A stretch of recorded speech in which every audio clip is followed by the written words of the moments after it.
Hey, what's going on, guys? Welcome back to Get Out of Me Swamp, a Shrek lore podcast. I'm your host, Cam. With me, as always, is Trusty Steve. Hello. I can't wait to get into the donkey backstory. And with us, our favorite guest, making his first appearance. Favorite guest. That's nice. That's nice. How often do we have guests? We can probably do that. Our favorite guest, because we never have any. Well, we have the other devs on, I guess. The episodes don't get posted, then I suppose. No, this is your first time. This is your first time. This is my first time ever on a podcast. Guys. Oh, I'm true. very excited. True. We've actually I've never filmed. podcasted before. Hey, guys, this is Theo from Hello, Weebs it's of the me, Shore. Theo. Theo, Weebs of the Shore. what do you do at Weebs of the Shore? Weeb the Shore. You weeb all over that shore. Didn't like that.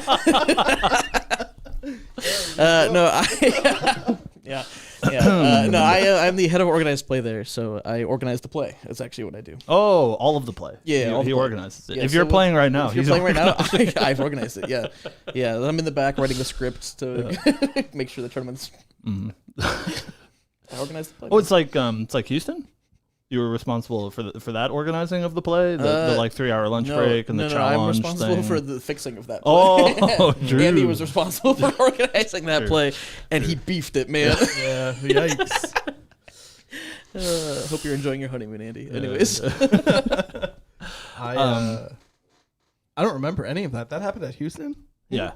This guy was passed. Oh, you were the whole time. He was in a different place. I made it to round. Yeah. No, the Houston lore drop. If anyone recalls me frantically sitting behind a computer doing manual pairings for I do like an hour and a half. Yeah, that's my lore drop. I do remember that. You were supposed to play in that event, right? I was supposed to play, and then last minute they had like 2 judges calling sick. So I was like, all right, I'll do bow it. out, I'll judge, because I already knew I was joining the team afterwards. So I was like, it's fine, Sure. I'll just like be staff. And then halfway through, the tournament software crashed. So then I was like, well, you can't judge anymore. You actually need to fix everything. I was like, that's fine too. Here I am.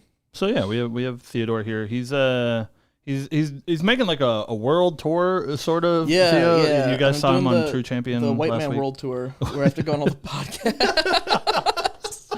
Yeah, I was told initially, Theo was like, "Hey, I'm gonna, as our the man who organizes the play, that you were gonna go around to some regionals and like shake some babies, kiss some hands."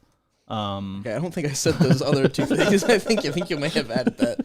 You may be exaggerating a bit. But yeah, it turns out that everywhere that you go for a regional also happens to have a few white dudes on a podcast. So here you are. There's one everywhere you go. Most common thing on earth. The most common thing on earth. Yeah. So how was your trip? Welcome to glorious Massachusetts. Yeah, it was lovely. The trip was. Yeah. He's here. He made it. I made it. No, well, it was funny. I messaged you last night. My main mistake was that I landed in Boston during rush hour and then had to make my way here, which is like about an hour away from Boston. Yeah. So I was sitting in the back of an Uber for an hour and a half in rush hour traffic, which was very fun. My phone was at 8%, so I couldn't really use it because I was like, I didn't even have a charger for you. What kind of Uber is this? A normal one. Was he talkative? Sure. No. Well, so the perfect Uber, but then you were stuck. It was a little. It was actually interesting. The Uber app, it did notify me that the driver was deaf. So and I was like, all right, great. That's neat. Yeah. And then he was silent the whole time. Didn't say a word other than confirming that I was the one getting in the car. And I was like, you know what? 10 out of 10, perfect Uber. Yeah. Every time it happens, every time I get into an Uber and my driver doesn't talk to me, I go, I'm tipping 5 you. stars, tip 50%. Yeah, I'm giving you so much money. You've made this enjoyable for me. Yeah. It was fine though. Travel was fine. I don't know. I've gotten numb to how long it takes to get from places to places because I move around so much. So yeah. Is there anywhere else that's on your regional circuit? I don't know if that's public info or whatever. I know you were in Michigan with the True Champ guys. It's not secret. I don't know if it's been, but I am planning on making my way over to JWW as well. Oh, sweet! Yeah. For the third podcast. You can get on that podcast too. I have to hit the podcasts, man. That's actually really good. Yeah. So I believe I'll hang out with Mr. Main Deck Dan Well, Mr. you'll hang out with Mr. Main Deck Taylor, and then Dan will also be there. Yeah. Mr. Speaking of which, yeah, Main Deck Dan, Material Deck Taylor, and Side Deck Theo all on the same That's pretty good. But yeah, that's the final stop. I tried to do like one per month, so I still had like some breaks in between. Sure.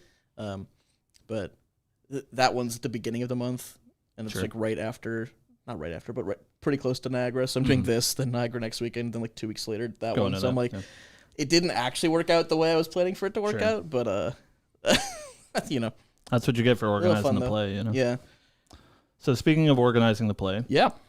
there was, as we're talking about now, Theo has been making his trip on the podcast. So True Champion did a interview with Theo. They sure did. And we're going to try to not rehash too much of that. So if you guys want to go check out that interview, go do that. They're Yeah, lovely if you want to boys. hear my tragic backstory, you won't find it there, but you could maybe intuit some of it. Sure. Oh, okay. Yeah. Nice. Like through like facial expressions. Yeah. or something, No, or- I did make sure like all of my facial expressions are very intentional. Sure. So you see that I'm very upset whenever Terry's talking to me. Just kidding. I love Terry. I love Terry. I was gonna say, Terry's the man. But for anyone that didn't watch that, can you give us the Cliff Notes version of what it is that you do for Weebs? Yeah, Cliff Notes. So organized play is a big umbrella, which basically just means like anything revolving people playing the game in some sort of like organized fashion, right? Yeah. So it's like locals, store championships, regionals, like the whole regular competitive circuit. So from locals to worlds, I play a big part in planning that stuff. And then also some of the initiatives that are at store level that get people into the stores, things like Revelfest, things like the draft packs that recently went to stores, stuff like that. So basically anything that involves getting people to play the game in some capacity, I'm usually involved in some way. Sure. And again, you know, that True Champion episode, you guys talked a lot about the growth of GA over the past year, which has been like tremendous. I signed somebody up last week, and their Omni ID was like 22,000 something, which is pretty crazy. Up there, Yeah. So we've seen, I think, Grand Archive's success is largely in part due to organized play. I guess I'm in a weird position because I run a store, but like I truly do believe that the game lives and dies at the LGS. And I think that's the case for a lot of things. I wanted to, talk a little bit about not necessarily like, what can we improve or whatever, but like, I guess why Grand Archive ended up being so successful. I think like things that you can do right, things that you can do wrong, and I think Grand Archive really nailed that. It's interesting. It's fun that you mentioned like games live and die at the LGS because whenever I talk to like potential stores, because like recently I was over in Australia doing a showcase to potential stores and like giving the pitch about the game, and one of the things that I always focus on is just like we care very much about getting players into stores to play the game. In some games they're like they don't really care whether or not you're playing the game. They're just like, as long as you're buying cards, you're fine. But like something that really resonates with a lot of store owners and then also resonates with the people on our side of the team is that like we just want people playing the game at stores doing stuff. So it's good that you feel that way because because it means that we're doing it right. Yeah, I mean, I think it's hard, I know, for you, company man, and we're live here. Hello, chat. Welcome to our live show.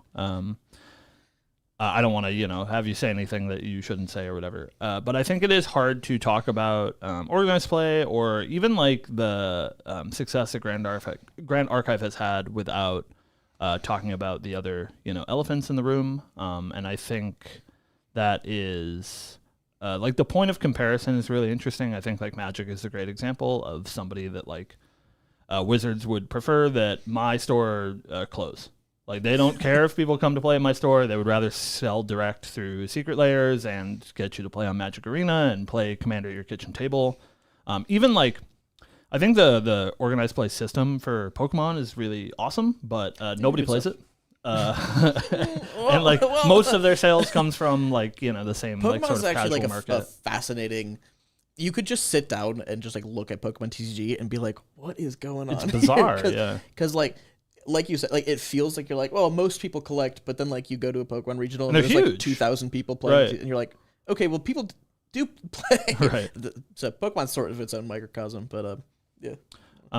But yeah, so do you? I guess it's like there's a way that you can approach Grand Archive, and I know this isn't like wholly your decision, but why do you think it is that you or the team, etc., decided to go down the sort of like player first route rather than focusing on something like collectors, sort of like Magic and Pokemon do have this like really robust collector community where it seems like GA does have that, of course, but I think it could have a more collector forward like facing, but they chose to take this organized play route, and that's I think it largely is due to the people who were originally on the team. Sure. So the group of people who actually like sat down and made the game were all people who came from a background of playing card games, and so these are people who enjoy playing card games and like participating in an active organized play circuit. Right. And so that's where the game came from. It was just people participating in play. So like that was very core to the identity of like this game is going to be something that is like it's rewarding to be good at the game. Like like it's very rewarding to grind and like be competitive at. And in order to be rewarding at being competitive, you have to make sure that like players feel aptly rewarded for how much time they spend playing the game. So I think it's just sort of where it started. It really set itself up for like this is a game that you can go to a store and like compete in, and it will feel good and it will feel like it's worth your time, right? Right. And so I think that was sort of a core identity of GA when it started, and then it's just kind of carried on and grown as the team expanded. Like a lot of the people who are being added to the team, myself included, are people who have been playing TCGs for a long time. Right. And so it's like the thing that we care about is the player experience. Right. Because we're all players. We're mostly players. So it's like I know what it feels like when you play a game and you're like, I can't even tell if the company wants me to play this game. Right. Yeah. You're like, I play this game because I'm having a good time, but like not getting anything out of it. So it's like we all understand the perspective of like, I am a player, I want to be competitive, but I want to feel like the time I put in is actually worth something. Mm-hmm. Yeah, I've never seen rewards, like better, especially at the local level for any card game that I've ever played, like being able to just show up to your regionals or whatever and get those like cool metal tokens is huge, like something that you don't get in basically anything else. And that's like, it feels like a little thing, but I think it goes a long way.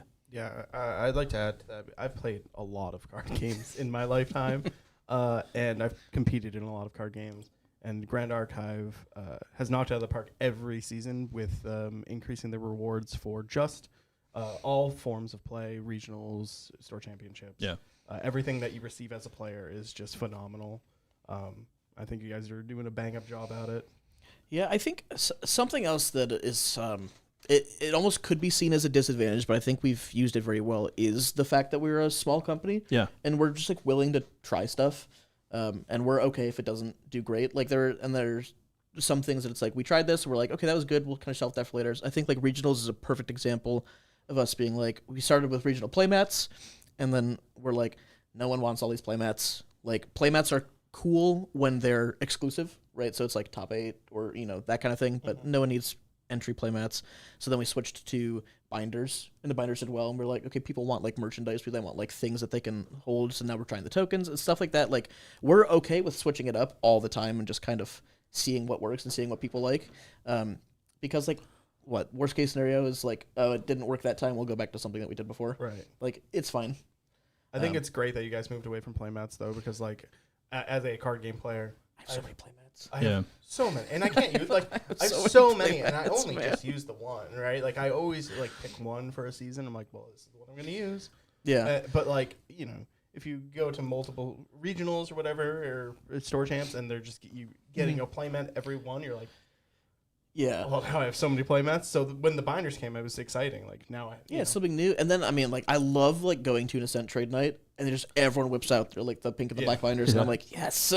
Like it's like not only is it like a cool thing, but people actually use them. Yeah, it's such an interesting thing because the binders specifically are super nice. They're like high quality. I love a 4-pocket with a zipper. It's great.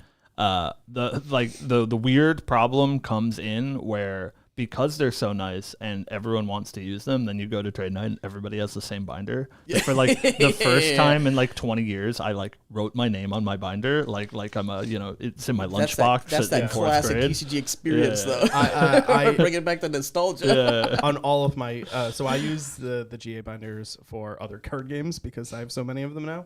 But all of my GA ones have my name on the back of it. Yep.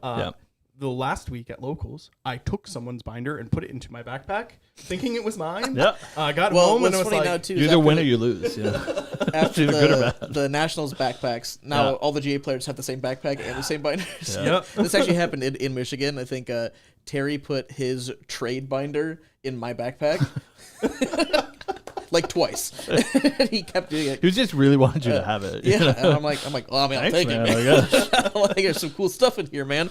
But I mean, it's cool, right? And like, I'm happy to see people like actually using that stuff, because like, how many times do you get random promotional merch from a card game event, and then people are just like, no, I'll just turn around and sell But it. that's good too. I think that's like really important. There's so many card games. I've played a lot of the like JP games made by the Bushiroad or whatever, because they make everything. Where like you get promotional materials, but they're usually like cheap. At least is what it feels like. And I feel like the GA stuff is all very high quality, which feels out of the norm for the thing that you get for attending the event. Yeah, well, and something, I mean, and you'll see this through like literally everything that is like an official GA item. Yeah. Is like high quality is something that like the team cares about so much. Yeah. It's like the deck boxes, the playmats, even with the stitched edge, like like those are still nice playmats comparatively. So like we just want to make sure that everything that we make is high quality, because like the players deserve high quality stuff. Yeah. Like you guys deserve to feel good about like the things that you're winning. And so we want to make sure that everything is nice. The new shirts are crazy too. They're like Shirts those are 2 really cool. layers. It's like really awesome. My God. I love my seal shirt. I wear it all the time. Yeah. So here's the hard hitting question for you, Theo. Yeah, Right? yeah. This is very important. Okay. So we started with playmats as our regional entry stuff, and as we said, too many playmats, you run out. Yep. Problem with binders, same thing. You have 2 seasons of binders, and then it's like, well, I already have 2 4-pocket binders. Do I need another one? So now we're doing tokens, which are really cool. The like metal tokens for this current season of regionals. What's next? What do we move on to? That's a great question. Hats. I don't know. Cups. I don't know. Tea. The Grand Archive Gamer Subs Cup collab goes crazy. Oh yeah, true. Deodorant maybe. Deodorant. That's really good actually. No, quite honestly, I don't know. Like a lot of like the actual physical product design, it's sort of like I can make an entire list of like, here's things that I think would be cool. Yeah. Well, that's what I want. I don't want the official protein. answer, Theo. Yeah, I want true. the what does Theo want? I have made a list of like tons of things that I'm like, people would use this, right? And it's stuff like dice bags, Sure. Dice specifically. Dice would be That sick. kind of got. I was like, dice with like counters on it, but now we do the counters anyways. Yeah. But like anything that's an accessory, right? Even if it's Yeah. like playmat tubes, playmat bags, Sure. like the white Grand Archive. Yeah, those are nice. Mat bags that they come in. Yeah. See, if we just did that, but with like a design on it or something, I'm like, people might like that. Mhm. But I usually will go down the line of like physical merchandise that's usable.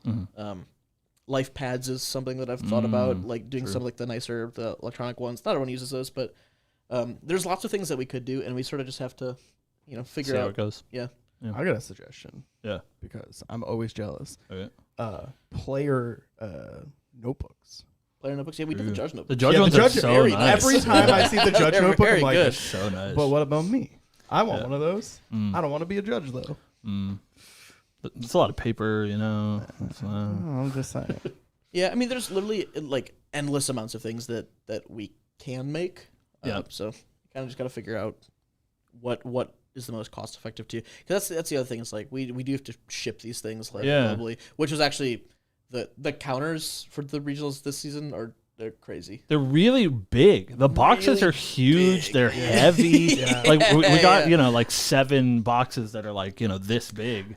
Well, it's so funny. I hadn't For a regional. seen them until I went to Michigan. Yeah, And then I saw them opening the box, and I was like, "What?" that's a lot. That's like, Yeah. what? That's a big We box. had man. we had a local that went down to the Florida regional and came back with them, and I was like, these are like twice the size I thought they were. Yeah, huge. yeah, they're big, and I'm glad that they're big because they're like actually like readable. Right.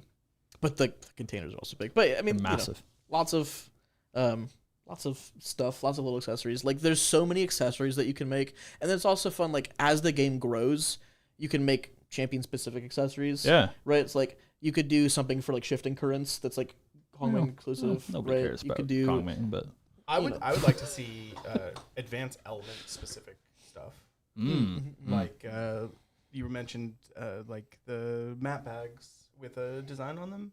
Yeah. Like design it for each advanced element. Yeah, I think that would be really cool. I think like more generic stuff would be pretty cool. Like using like the element symbols or like the class symbols and stuff like that. Right? It's like just throw that on like a plain background and be like, oh, it would look nice. Yeah. Kind of simple, nice. For anyone who was at AX, if you remember the big kiosks that we had around with all the champions on them, they had like blown up high resolution versions of like the class symbols. Yeah. And they looked really nice. I was like, I would just like wear a shirt that had that, or I would like use sleeves that had like the assassin symbol on them. On like my assassin. I'm like, that'd be really nice actually. Yeah. I am a big fan of the Guardian symbol. Yeah, I feel like the like class symbols specifically are really cool and like kind of criminally underused. Yeah. I don't they're think just like they're just there are a lot of players that don't know what they are. Yeah. When we saw the Merlin at Boston, Yeah. it had the class symbol and the element symbol. Yeah. A lot of people were like, "What are those?" And I was like, shapes. Shapes, yeah. Yeah, No, just for those fun. are your class symbols. It's saying it's an assassin. So speaking of shipping giant boxes of regional counters, Yep. I know that obviously shipping is not your department. Yep. I ship everything from my basement. Personally. Personally, It's all addressed from I Theo, arrive and I hand it off. That's actually why he's here. Yeah, is Yeah, I was he actually came handing in off the, with pallets of That's what I metal do. counters. But I wanted to talk a little bit about scalability because I think that Grand Archive's done a really good job so far. Back in DOA, there was 6 regionals or something, and now we have dozens. And obviously, I'm sure this translates to the larger events like Ascents as well. But I mean more so at the regional level because I know that you organize all the regionals. I always get a message from Theo that says, "Hey, here's the regional dates. Choose which one you want." Give me a date, please. Do you think there becomes a point where you have to stop growing? Because I feel like we've grown season over season, but like eventually it'll just be like too many. Right? Yeah, it's interesting. We're actually close to that point now. Yeah. There is definitely like a point where there can be too many. Yeah. Especially if you want to make sure that like the prize cards and stuff like actually are worth something. You can't just throw a bunch of them out. So I think we're pretty close to that number, like globally, which is like around, it's like 55 to 60 regionals per season across the entire Which is a ton. world. It is a ton. It's like, I think there's like 15 or 16 in NA, usually like 5 or 6 in Europe. So it's like they're spread out, but there's usually around 60 globally. And then Ascents, I think we've hit like the ideal cadence. There's like one a month. About one a month, yeah somewhere. And so probably not going past that on Ascents. So it's like, I think we've scaled to the point where it's like this feels like a good schedule, especially given like when the sets come out. Like we have enough events per set to make it feel like we have a long time to explore the format, which is great for me because knowing that this is sort of like where we're very comfortable at, it means that I can start working on other stuff that isn't just growing the existing season. Yeah, of course. Which is very fun. And it can, there can be more of a focus on like growing those events themselves, right? Like we see most of the events, at least NA side, not talking about SCA where their events are massive. They're 300-person regionals. But on the NA side, most of the events are like around that like 64 player number. Yeah, but eventually, as the game grows. Yeah, and like we're getting some of the bigger ones are growing like TCG is a great example over in Michigan. It's like when they started in ALC season, I think was their first one. It was like 40 players. Next season it was like 60. Then it was 80. Then it was like 97 or whatever it is. Like, and I'm like we're just seeing it like pretty consistently just go up, which is great. I mean like if we get to a point where we're having like every regional is 100 plus players, that's really good. Yeah. That's like, it feels really good, especially given how big NA is. Yeah, and especially if there's 60 of them a season, right? Like that's a massive amount of players. So speaking of regional growth, do you think there's ever a point where you consistently see 100, 120 plus people at a regional where maybe weebs would step in and get a venue for it? Because like I know like games like Yu-Gi-Oh and stuff like that, they have like venues for their regionals. Yeah, we've actually done that before for some of like the really big ones, like especially the ones in like California, where they're having like 130, 140 players, and it's like you can't fit that many people in your store. Right. But easy to just rent a hall. So we've done like stuff like that to support the regional season. So it's definitely a possibility in the future. Like we've done it before, so we'll keep doing it. Yeah. I want to throw Silidar under the bus. Cool. I love doing that. That's my favorite thing. Yep. That I believe this was on the, maybe it was, I think it was the anniversary stream for the 2nd year anniversary. That was what, like 6 months ago now or something. There was a question. They did like a Q&A at the end, and they talked about standard rotation. I don't want to get into that. We've talked about it a little bit on the show. But Sil said a thing which I think is maybe interesting to I don't know, at least give a thought to from your side, where he said if I have the it's all steel trap. I remember everything you people say, so watch what you say because it's going to be locked in here forever. You guys read into everything. Yeah, oh yeah, for sure. It would be Lineage Break if we didn't. No. Right. But he said if and when the game becomes a standard rotating game, which will surely have to happen. That's my opinion, not his. Whatever. They want to only do that when they can support the older format as much as it is being supported now, and then also support the new format. Which seems incredibly difficult with the way that the game is scaled, with your 60 regionals, your 12 ascents a year. Like, do you think there's a possibility of scaling that? It seems really I think tough. I mean that's probably wishful thinking, quite honestly. But like it seems kind of insane. There's like a world in which and like a good way to look at like multi-format games is, I mean, Magic is probably your best example. Sure. Where like they have got their like their pro tours where you're playing standard, modern, draft, whatever, like all in the same tournament. So there's there's like maybe a world in which, right, and like this is like what, 5 years, 7, a long time down the line. Where it's like I don't think it would be a situation where we're like we have 12 standard ascents and 12 it's insane because that's 24 years. It's like too wild. much. But like there's maybe it's like at Worlds instead of a 3v3 1 year, it's like a different format, stuff like that. I think it's most likely that one of them would be like the premier competitive format, and one of them would be sprinkled in. Sure. And like maybe there are like major side events or something that happens. Like and there's still like prize support for it. But I think it'd be wishful thinking to imagine that we're literally doing like what we're doing now, and then basically doing like a second game on top of it, which is like. Yeah, that's sort of how Pokemon does it, right? They like sprinkle in extended every few large events. They used to, but yeah, expanded is not a real format anymore. Oh, cool. It shows how out of touch I am. Yeah. They broke it. Oh, okay, cool. It was real fun when it was broken though. Expand. It still technically exists. They changed it on their online client. Mm-hmm. It used to be everything from black and white to current. Mm-hmm. And then when they moved to TCG Live, it's Sun and Moon to current. So they deleted like 2 entire blocks. Oh, that's tough. But there were some. Oh my gosh, dude! The last like expanded regionals that happened, like every deck was just like a turn one, just like bizarre, combo decks. They're all like one turn kill decks. Nice, it's so like sick. Sounds kind of fun. Yeah, and then, like expanded is the only Pokemon form that has like regularly banned cards. Sure. They haven't had like banned standard cards in a long time. Sure. But yeah, it exists. They sometimes. Nice. It'd be crazy. Yeah. That format is beyond messed up. Hey, we can get there if we want. We just play no ban list, Grand Archive. There's gonna be a lot of nonsense. I've recommended this before. I think it'd be really fun to do like a no limits side event. Yeah, I think so too. Just for fun, right? 8-player pod where it's just like every card is unbanned.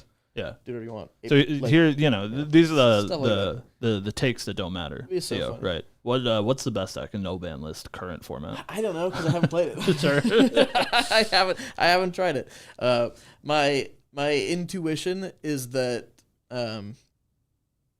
Because the thing's actually, it's funny. I think some of the guys in Canada did like a no Yeah, bonus tournament, I heard but about they it, yeah. also reverted all rule changes, so they did no erratas too. Yeah, so three like, visits was is still kind of broken, but you still had stuff like the dungeon guide wake up, from like the days of old.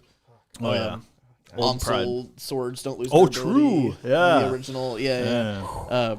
So Bring it back. I think if I was to run this event, I would just do No banless. It's easier. Yeah. Current ruling.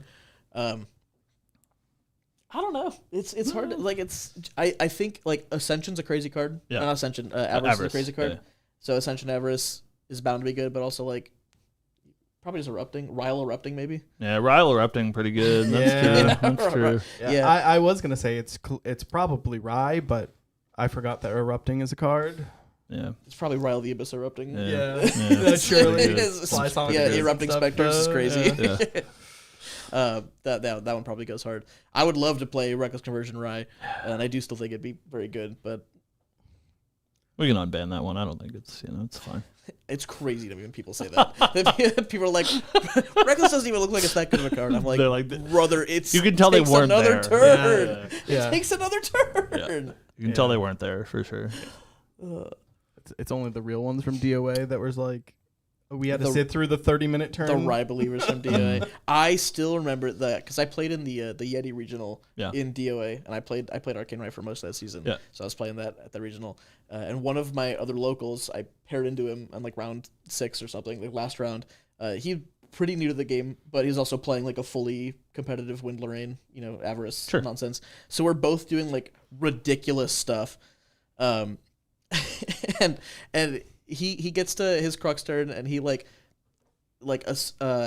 Avarice loops. He's got like 20 cards in hand or something, and like I get to my combo turn, and I like activate my first fireball, and he's like, cool, Veiling Breeze for like 18. I'm like, all right, that's fine, resolves, whatever. And then I was like Pure Mana, Careful Study, Power of Overwhelming, go to level 40, and I'm like, fireball you for 22 damage. He's like, I had Veiling for 18 up. And I'm like, yeah, his fireballed you for 50 though, so like, it doesn't matter, dude. That's the good old days. Oh Man. God, DOA is so crazy. No, my money is on Ryle erupting being. Yeah. We'll do some testing when we have our no ban list tournament. We'll make sure to fly you out. Oh, cool. Yeah. You're flying me out for that? Yeah. Great, that's cool. We're on it. Yeah. As long as you're gonna play. Yeah, I'll play. Yeah. Okay. Yeah, we had at the end of Revelfest, we do we've made a new tradition of a meme deck format where it's voted on by the people playing in the event who has the stupidest deck, and they win the some sort of prize. I like that. That's fun. And so we're looking forward to that. But I was thinking about making it no ban list as well, which would be it just sounds bizarre. like it'd be a fun like as long as no one's taking it too seriously. Right. I don't know. Were you around when Andy did? It was the Prismatic Prison format in the Yeti Online. I don't think so. Okay, or at least I must have missed it was like during FTC. It was like off season or something. So people were like pretty kind of like bummed about like where the game was at. Yeah. And so Understandable. He was trying to like make a sort of for fun format just to play an online. Just so people could like do something. Have fun. Yeah. And so it was he called it Prismatic Prison, where you weren't element locked, but you were class locked. Sure. So it's like if you're playing mage, you can play all 3 basic elements, but you can only play mage cards, right? And stuff like that. And then it was only ever meant to be a silly little fun format. Yeah. And then people brought Fractured Crown unique ally aggro. That's so and just sick. spammed like Arthur Phalanx Captain, Fractured Crown, like nonsense. And then within a day, people were messaging Andy being like, "You got to stop doing this format, man. It's broken. You should have thought about this ban list." And he's like, "Dude, stop It's taking it supposed so to be for seriously." fun. Dude, that sounds so sick though. Like, so why'd you do that? That does sound fun. So like, as long as people aren't taking like a no ban list format like super seriously and trying to like break the meta, I think it'd be fun. Bring it back. That's what I'm hearing. Bring back Prismatic Prison. Yeah. That's for Yeti next week. Try it again. Yeah. It was a really fun format to try to theorycraft for. I was gonna just play Rye. Sure. Because it was just Fire Rye at the time, but you got Beseech the Winds and Fracture Ice in your Fire Rye deck. That's pretty good. So I was like, surely this is pretty good. And That's people were pretty like, good. Arthur, Phalanx Captain. I'm like, all right, get out of here. Whatever, man. That's pretty good. Whatever, man. Go away. So Oh yeah. Little off topic, I guess. But I wanted to. Were we on? Well, on topic of ban lists, I want to somehow get some Yep. of your opinions. I'm here to hear about Theo, not necessarily about weebs, but about Theo. All right. That's why we're here. But I wanted to talk a little bit about at the sort of base level of getting people involved in Grand Archive. I think that the game has done a terrific job of getting competitive-centric players involved, and I think there are some games that's basically all that they have. I don't think that's the case with Grand Archive. I think Path of Silver is a great way to introduce people that are not necessarily competitive players to the game. Obviously, I think the collectability of the game makes it really desirable for people just to open it, and I know plenty of people that don't even participate in Path of Silver, but they just open product to collect GA because it's cool. But the problem that I always see with card games, and especially ones like Grand Archive that I think are around for the long haul. I think we've passed the point of danger. Yeah. So now it's all just about growth and player acquisition. But I think it's really hard to acquire a sort of casual player base. Mm-hmm. And I think something that you mentioned that you were initially the creator of is Revelfest, which I think is a really, really good way to get casual people involved. Of course, I think Omnidex in general is a good way to get casual people involved. We had the Academy program be really robust this season. There was several Academy locations, our store included, which is really cool. How do you feel about the growth of the sort of casual player base? I know that, and you said this before we started. We do have a new format that's coming next year. That's been announced. I know you can't talk about that, but do you think that there's other ways that the game can approach trying to get casual people involved, or maybe that not even that you guys can do, but that people at the store level can sort of encourage people to play? I think whenever you're talking about people who casually enjoy TCGs, it's you sort of have to ask yourself okay, why are they actually here? What are they here for? Why are they playing? And most of the time it's just playing card games is fun. And some people don't have the time or energy to grind and be super, super good at the game, but they're I have fun playing this game. Yeah. So if you're trying to cater towards casual players at all, you just want to make something that is a fun experience, that gives them a reason to go to a store and just play some games, and it's not too serious. Stakes aren't too high. And so I think there's a couple great ways that we can do that on our end, and then there's some things that stores can do on their end. Sure. So from our end, it's we want to make sure that there are ways to play the game that is not just focused on being the best player. Sure. Because the current OP circuit is very much focused on you go to locals, you get your rank up, you go to store championships, you win, you get your points, you go to work right. It's the whole thing is funneling into worlds, so it's very competitively focused.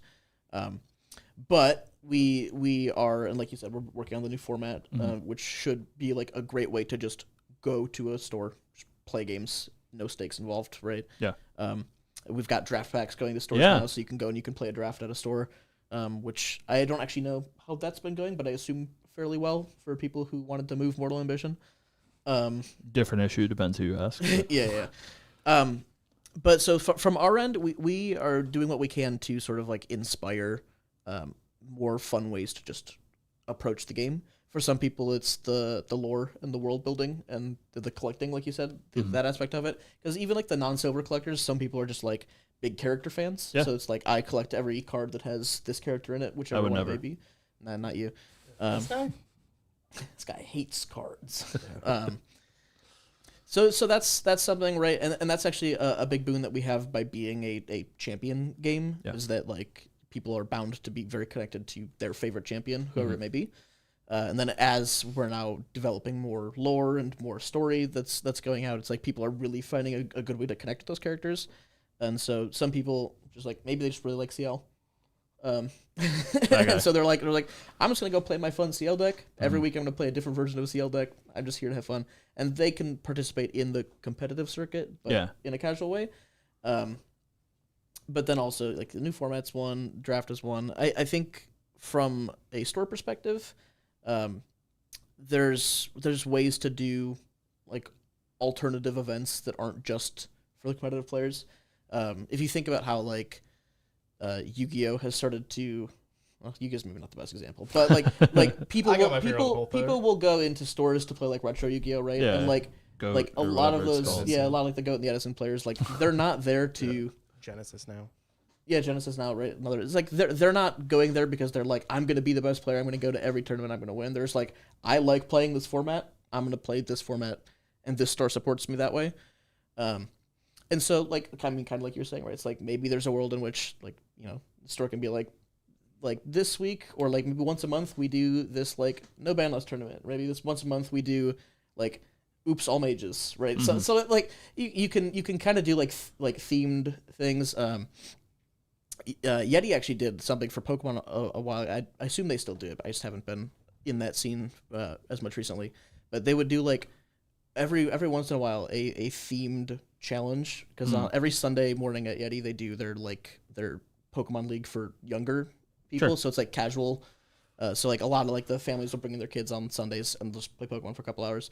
And so every once in a while they would do like a themed special kind of like challenge. And so I remember a couple years ago it was winter themed because it was like the Sundays during winter. And so it's like you can only use like regular basic Pokemon that are like not rule box, no EXs, no anything crazy like that. You can only use like water and ice types. Sure. You can only use like, and so some of the older players would still try to like metagame and figure some stuff out, but like they always split up by age division, so all the masters play against the other. So like the people who are trying to metagame it are playing against each other and having a good time doing that.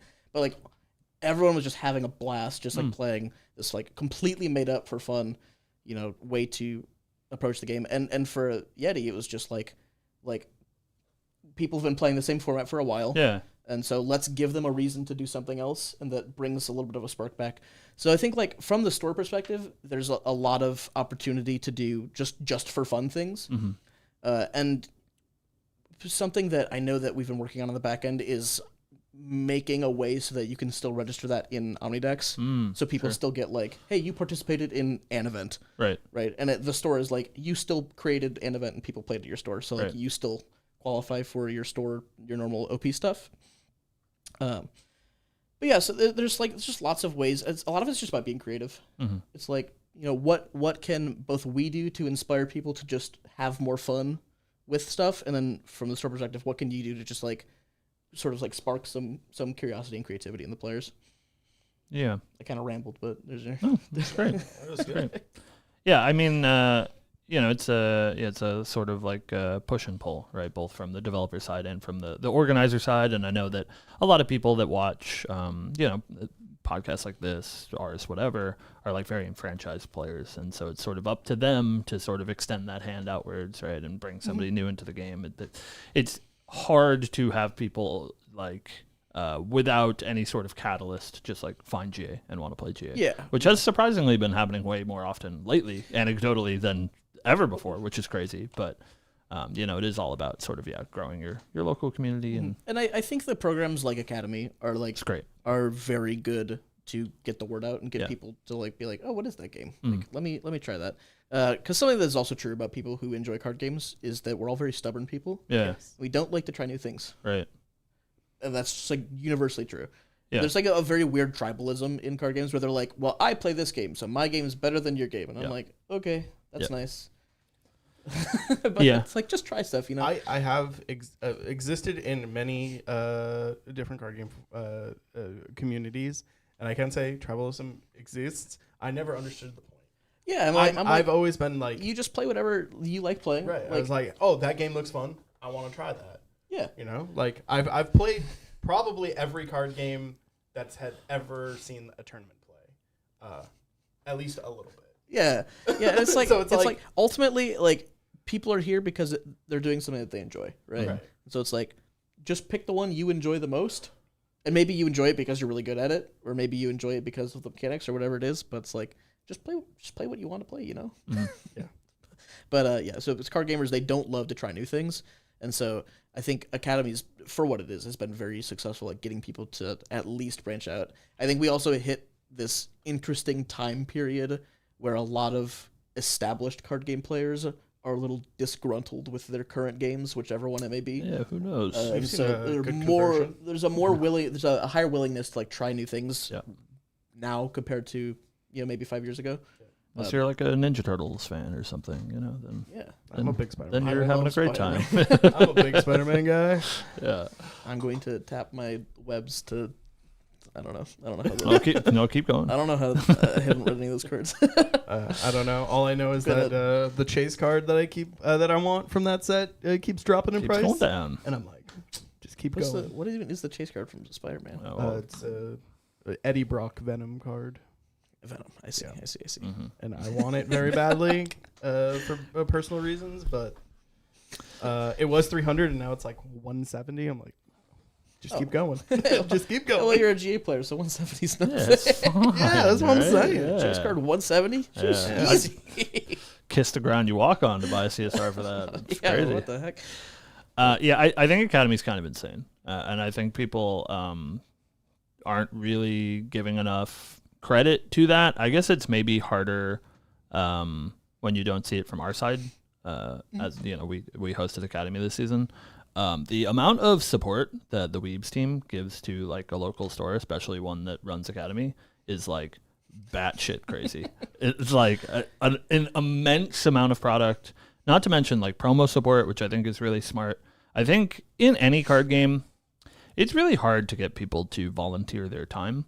Yeah. And the Academy program rewards, those that teach it by getting the exclusive promo, which I think is really smart because I think it would be really hard to encourage people to be like, hey, can I have 4 Saturdays, for the next month of your time, and I'll like give you some packs. But like they do get something like really tangible that is really sought after, and I think that's something I've never seen before. Like the support to stores, because for Academy, but also for things like regionals and stuff. Yeah, it's crazy.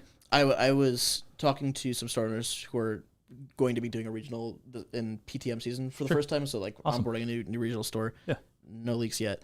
But they sent me an email and they're like, okay, cool. So how much of the entry fee do we get to keep? How much what do we have to give to you? Right. How much of our own supply do we have to? And I'm like, Nothing. You get to keep everything. Yeah. We'll send you all the price support. And they're like, huh? I don't get it. I was like, this event is for you. Mm-hmm. This event is for your store to it's crazy. get players and yeah. So it feels like it's not the norm, but it's also not. should be the norm. Sure. Yeah. But- I know, to an extent, like sending us a couple cases of product for a regional, is sort of a drop in the bucket. It costs way less for you than it does for us. Mm-hmm. But yeah, it doesn't mean that it's not extraordinarily out of the norm. There's we're lucky if any other game that I run, even close to the level that I do for GA, other games that we won't name, Hammers and Tools, whatever. I get a single promo card, which is a sought after card, sort of like GA, where you get the prize card and on the aftermarket it's worth $300-$400, but we don't get any other prize support. We have to fund all of that ourselves. It's the same way for Magic and stuff. Yeah. Yeah. And and some stores do choose to add extra, right? You have your banished zones and stuff. They're like this one's a 2K regional, right. but they can do that because they don't also have to put in all of their own product.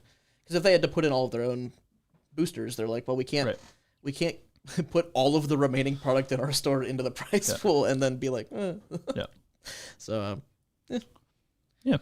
So we're very excited. Our regional's tomorrow. That's why Theo's here. So we're very, I'm gonna very win. excited. He's gonna win. He's gonna win the regional. I love it. My PTN deck is gonna That would go. be So. great. You can play my hot tech spice deck that I'm playing. Yeah. It's crazy. Our real horse in the race is the owner, my boss, is playing in the event. Yeah? So Okay. we're you got to take it down to keep all our prize support. Yeah. I actually came in. here to go collect all the prize support so that I can bring it to the next regional. Oh, sure. Yeah. I need to win it all back. That's how it works. You win the boxes and you give it to the next one.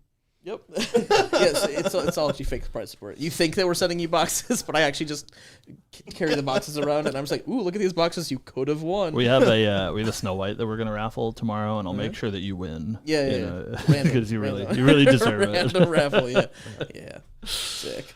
I don't know. I think that's about it. There is one our favorite journalist in chat, Murgle, sent us some questions that he wanted to ask you, and I think we've covered most of them. So I won't rehash a lot, but there is one that I want to touch on maybe as we wrap up our first ever podcast appearance from Theo, podcast, for yeah. sure. First ever podcast total. Wow, that's crazy. I didn't even know what this was. Yeah, we just actually took this guy in off the street. I thought you were just locking me in this room for fun. Oh yeah. That's later. That's when the cameras turn off. Murgle wants to know what aspects of organized play are you most excited about for 2026? That's announced, obviously. Yeah, so I mean, a lot of the upcoming organized play is normal, proceedings as normal, right? In a sense, regionals, nationals, and stuff. I'm very excited for our first international worlds. Yeah, Worlds in Singapore. I think I am both excited and nervous because planning an event when it's close to where you're able to keep stuff is much easier. So Worlds in LA was like, well, we know LA and we have people close by, so it's like if anything goes wrong, like we can have backup immediately. So it's exciting because I think it sort of opens the door for more international stuff. I'm also just excited for London. Yeah. In January, it's like early 2026, but I really want Europe to grow more. Yeah. And I've been talking to a lot of people who are in that scene, and there's like some amount of optimism there. So I'm really excited to for London specifically. Yeah, for London. Yeah. A lot of the people over in the UK that I've spoke to are like awesome. Pretty happy with stuff. Still growing, of course, but so I'm really excited for that because it's like those two things are kind of related because it's just like branching out and doing more at an international scale. Because I think like what we've done in NA so far is like pretty successful, and then obviously what we've done in C has been very successful. So I don't know, for just 2026, I'm just excited to see sort of like where the smaller international communities get to. Australia, I don't want to say New Zealand's a smaller international community because they're actually quite large, which is very surprising because New Zealand is usually like the smaller, but we have Geek Culture to thank for that. They're great. Yeah. So yeah, but Europe, we actually have like a pretty sizable growing community in the Middle East as well. Yeah. And like some really dedicated people who are like working on growing that scene as well. So like I'm just excited to see the initiatives and how they're going to grow their scenes. I think it'll be very interesting and cool. Yeah. Before you know it, we're going to get our 200-man regionals in Europe, right? Like just a matter of time. So hopefully. Here's hoping. Theo, is there anything else that you want to talk about before we spoilers you want to give, no, cards you want to show? I asked Sil, I said, can I do anything stupid on the show tomorrow? And he went, nah. Fine. I do want to say happy early birthday to my wife in chat, Cameron. Our number one fan. Our happy early birthday. Everyone say happy birthday, Cameron, happy in chat. Happy birthday. She's the best. She's the biggest fan of this show. We'll have her on next time. Yeah, she'd make a better guest than me. She's more interesting. I think she'd be a great guest. Yeah. Well, you let us know. Next time she's at an event. She was at Nationals. I met her once and I couldn't remember where it was, but yeah, because we lived nearby. So yeah. Oh, true. Yeah, that makes sense. She dropped in just to see what was doing there. So next time we're in your neck of the woods, we'll have Cam on the podcast. Absolutely. Sounds good. And it'll be a way better episode. Yeah, I mean, we can't not release this one. So yeah, that's the great. You guys have to watch release this one because you wouldn't release my last one. I don't even know where it is. I'm gonna find it someday. It's gonna be like on a thumb drive somewhere. I'm like, oh, that's what this is, and I'll release it. Think about, how about this? I'll see if I can find it. I probably can't. But if I can find it, I'll schedule it for like the Grand Archive 10th anniversary. We'll release the Theo episode from whatever that was, like MRC or something. Toronto. It was AMB had just come out. Yeah. Oh, it was the Vanitas format. Was it before or after Polaris? I don't remember. Polaris had just come out. Yeah. Polaris had been out for like a month or something before that. Yeah, because I remember we talked about Polaris. Yeah, we talked about it. Yeah, because I couldn't remember if it was on or off. You asked me the question, when will Arsana be good? And I said, brother, she's good now. And you went, well, and then she was like good for the for the foreseeable future. Hey, I played her in that tournament. You did. I did okay. You lost round 1 on stream, right? Yes, that is true. That is true. All right. Well, hey, thank you guys for watching. Thank you, Theo, for being here. If you guys want to catch us here on the show, we do the live show every Friday, 12 p.m. Eastern Standard Time, asterisk. Sorry. You stole it from me. No, Asterisk. you already took it. You already took it. It's all you now.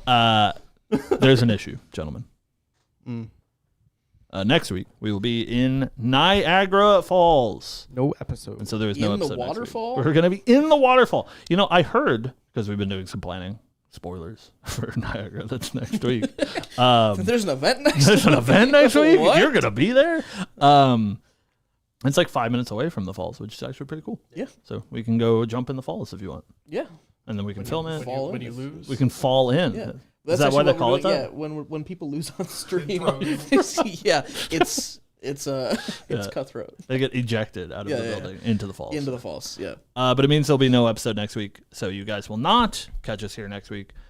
Maybe we'll record something, I don't know. But after that, we'll be back to business as usual on Friday after Niagara, and then I guess a couple weeks after that is Japan, but we'll worry about that. You'll worry about that. There will be an later. episode for that It weekend. will be. Stephen will be holding down the fort. So you guys will have a podcast for the foreseeable future, either with or without me. As we get closer, I'll update you guys on what's going on. But thank you guys so much for watching. We have the most important part of the show to do, but unfortunately we're going to be doing that without you, which is Theo deciding where we eat for lunch. Also, last week it was mentioned that a Lineage Break Discord channel would have been cool to have. That exists. We I'm made not it. in it. And they didn't invite me to I it. sure sent you the link. But we have me. a Lineage Break Discord now. If you would like to send join me the it, link. please send me a message. Steve hates me. I will personally invite you or one of the... No, you heard him. You have to send him a message. Yeah, Send him a message. I don't want to just put out the link. Yeah, that's dubious. I agree. Steve doesn't. So... Steve doesn't put out. Yeah, that's, if you didn't catch that one. Good to know, good to Yeah. But yeah, if you would like to be part of the community, please send me a message. I will send you the link to join. Crazy. There's been already a couple times where we've been hanging out in VC. I don't send messages. I don't send messages. Do you want an invite, Henky? Yeah. Henky, would you like to join? I'm doesn't. sure Sean will send you an invite. He doesn't. He just likes gaslighting. Yeah. But yeah, there's been a few times where we've been hanging out in VC in there. So if you would like to come hang out with us, please let us know. We have a very very special thing that we're not going to spoil, Yeah. but that we will be doing with one Henky the Goat at a set Niagara. Yeah, it is. So please look forward to that. Yep. What are you doing to the goat? It's really good. I'm a big fan. So yeah, we Please can't look wait. forward We'll to... see you there. That was a crazy way to Hey, phrase that's up to you, Hanky. You live your life, but yeah, we're very excited. All right, we're gonna leave you. Yep. Thank you guys for watching. We will see you next week. Have a good one. We Bye-bye. won't see you next week. We'll see you 2 weeks. the week after that. I won't see you ever again. He won't see you ever again. Woo! You have to woo or we You gotta can't. woo.